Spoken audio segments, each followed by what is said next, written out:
Hey everyone, it's Chris. Hope you guys are doing well. I'm trying to make a little bit different of a YouTube format video where it's just kind of free flowing, maybe like, you know, half podcast. Like we're moving half podcast. It's not a whole podcast where I kind of talk about like my own updates in my life and other things that I think are interesting that are like video game related. Because as you guys know, I'm a massive dork. Do people say dork anymore? Is that like a word? I haven't heard that word in a long time. I might be aging myself. So yeah, maybe you could just use this as an excuse to listen to my sultry voice. If my voice annoys you, I'm so sorry. It's pretty much only me talking for this whole thing. Um, so yeah, things that are coming up in my personal life that I want to share with you guys.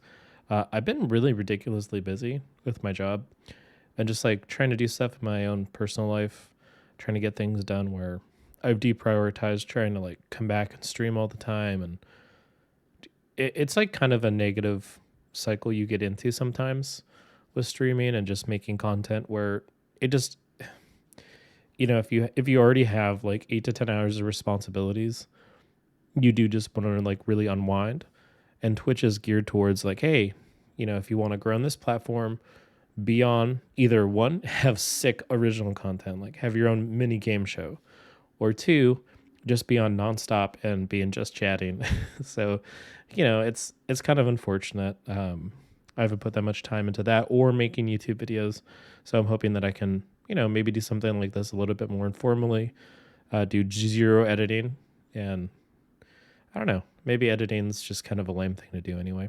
I feel like PewDiePie's already got that market cornered, I tried to move my microphone closer to you, and now it says Mommy's Little Pog Chap on my microphone in case you were unsure of what it said.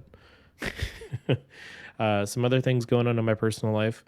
Besides that, I'm taking a cruise in April to Mexico. It's been a long time since I've had a vacation, a proper one. Usually when I have, Bellatrix is like, get on with it, dude. She doesn't want to hear the fact I'm going on vacation. Yeah, it's like in April. It's going to be super awesome. Last time I really went on a trip that was more than a couple days. It's been a couple years, probably since before COVID. It's going to be weird being on a trip during COVID like this because it's like 10 days. I'm going to go on like a cruise boat down to Mexico, and then I'm also going to go to Disneyland at the end of that with Kenzie, wonderful, wonderful Kenzie, who puts up with me. So, round of applause for that. Yeah, and then after that, also at the end of April into May, I'm going to go to the HCS event in Kansas City. I'm going to be going with my good friend Kevin, Mr. Chemical X. Some of you guys might know him. It's going to be a weird time to go because I feel like the hype for Halo is at an all-time low. And, maybe there's going to be a lot of good news revealed maybe at the event. Who knows? But, yeah, there's a lot of negativity around Halo right now. And I'm excited to go see a lot of the friends that I've made on the internet. But also, just keep in mind that it might be a little rough of a time. Right now, like I go on, I'm like, at least Halo doesn't have, like, yeah, sure, they don't have anything like great game breaking, like brand new issues, but it's just the same issues that don't seem to get resolved. And I was like, well, we'll try to wait until there's a surprise patch maybe on like a Friday. Sometimes that happens. And then I opened up YouTube and I saw like a Young Yeah video of him explaining how frustrated everyone is, which usually is not good when the YouTuber who covers gaming news is specifically saying like, hey, the Halo game's not doing great right now. That's usually not a good sign. So yeah, hopefully, some more improvements get out there. So it's not just like a depression event. I feel like people there are just going to have clinical depression because it's going to be like a bunch of Halo YouTubers and Halo content creators that are just like, yeah, we really wish that this game was what we wanted it to be. And then, it's kind of what I'm hoping it doesn't turn into. And yeah, besides that, I've just been playing a lot of Elden Ring. I've been trying to stream that when I can. And that game is so fun, guys. I would recommend Elden Ring to anyone. Anyone who plays video games or enjoys video gaming as like a general concept, just go get the game. You don't have to be amazing. You can get better. You can get overpowered if you want. But there's just things in that video game that I've never seen before. And it happens every time I play that game. It's not like something that happens every now and then. Like it's something every single time I play that game. I'm like, what is this? What is this bizarre thing? Like I came across like a standing bat that was just singing beautiful music, and then it attacked me, like in a cave. I'm like, what is this? Who are you? What's happening? Why are you singing like beautiful music? And someone had to sit there and like get like a opera singer or something to come in. Like it sounded really good, and I was like, what is happening? Uh, and also just everything with that game is just so crazy. So I'd recommend you guys go check it out. Maybe we can use that as like a transition. Can I transition? Bro, is there no transition? Okay, there's a kind of one. All right, we'll transition. We'll talk about some of the stuff that I thought was just kind of interesting news in general that I haven't really covered. Yeah, speaking of Elden Ring, bro, they got 12 million players. I think that it took Dark Souls 3 like several years to get up to 10 million. I haven't looked at a graph of all of them, but that's a lot. And it really shows the power of iteration. I'm super proud of it. Like I'm a huge fan, a huge simp at this point. Can we say that word anymore? I don't know the rules. Um, but yeah, the game is really cool, and I'd recommend you guys try it. If you're intimidated by it, yeah, it's an intimidating game, but there's definitely ways you can work around it. The Act Man has a really good video on this, actually. Oh boy. Well, we don't look at that. So yeah, why is it so successful? And basically the thesis of his entire video on this. Hold on, wait. I need to like the video because I watched it and I don't think I liked it. The premise of this entire video is basically just that, yeah, they really worked on iterating what they enjoyed with their game, and they didn't really compromise too much. And they added in like new ways to make it easier. So yeah, if you don't have much time, it doesn't matter. Play the game. There's ways to make it easier. Like I promise you'll have a good time. Pinky promise. Puss in Boots was announced. When does this movie come out? September 23rd. Puss in Boots 2. Sorry, 2. This is a big disclaimer. Shrek 2, one of the best movies of all time. I watched it on Netflix like a week ago. Such a good movie. DreamWorks is just unfortunately like in the shadow of Pixar, and it's not fair. Everyone knows it's not fair. But Puss in Boots is coming out. Antonio Banderas back again.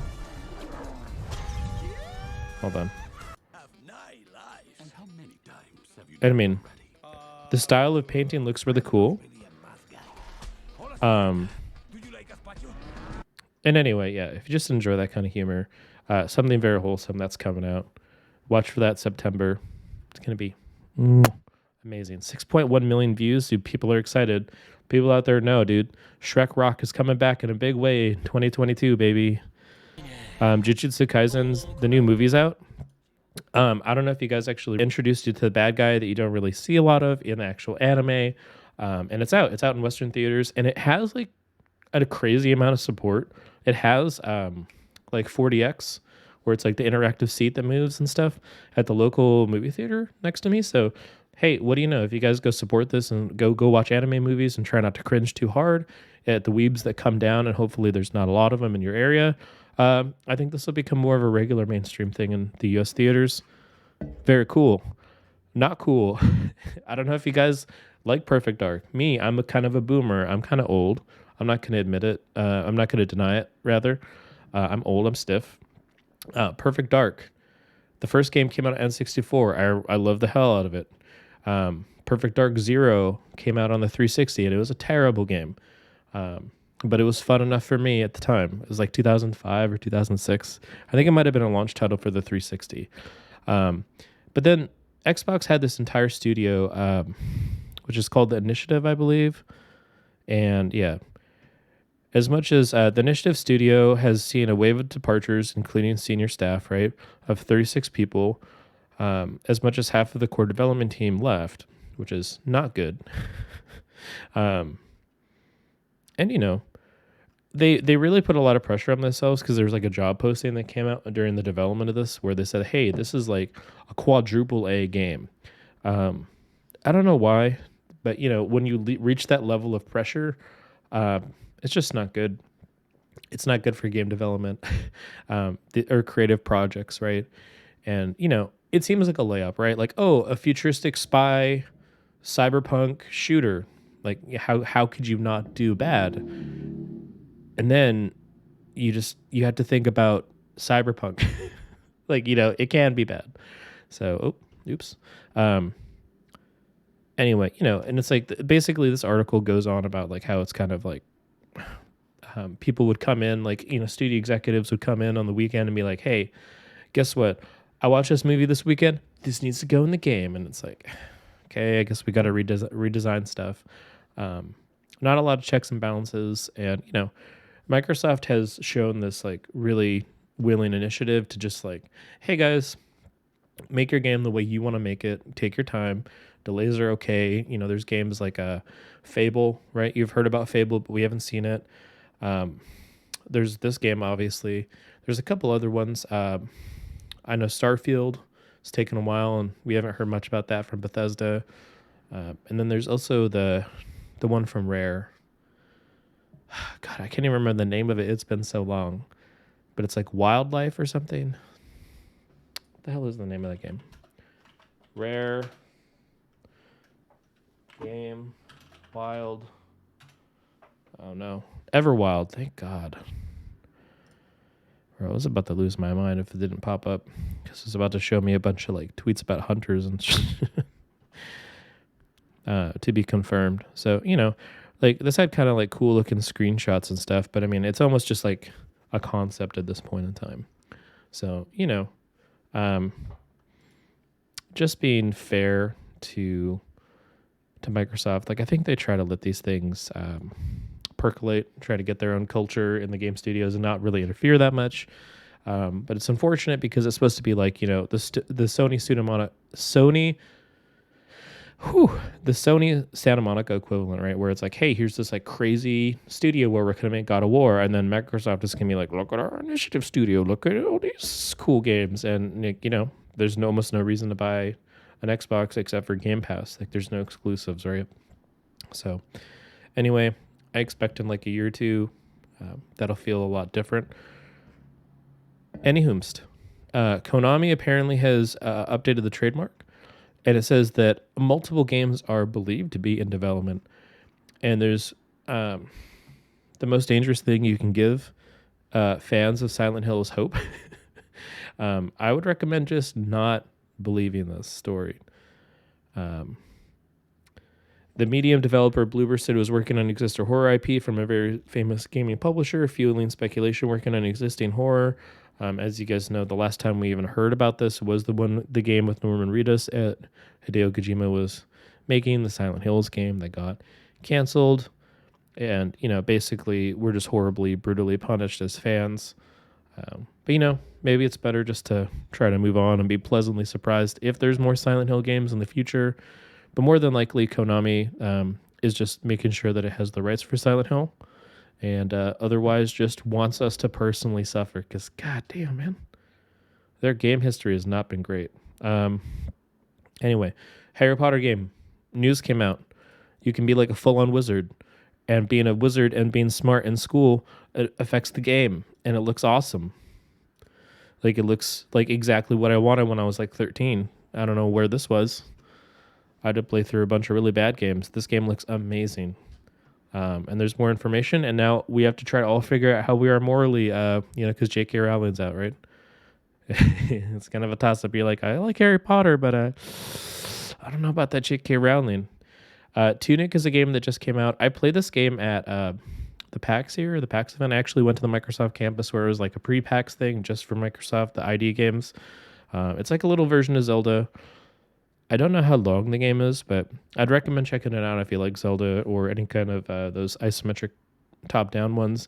It's even like a cuter version of that, a cuter version of Zelda somehow. It's really good, and it's on Xbox Game Pass, so if you guys have that, go get it. And I should stop because it's already gotten a 15-minute long video. Like the video, subscribe, follow me on Twitch, click on the links if you really actually want to stay in touch with me. I have a lot of links in the description for each of the videos I put out. Otherwise, if you don't, I'm disappointed in you. It hurts. Um, sorry, my voice cracked there. I was doing it on purpose. You guys have a great rest of your day. I will see you guys in the next video. This is Chris Wangless. I will see you guys next time. Bye bye.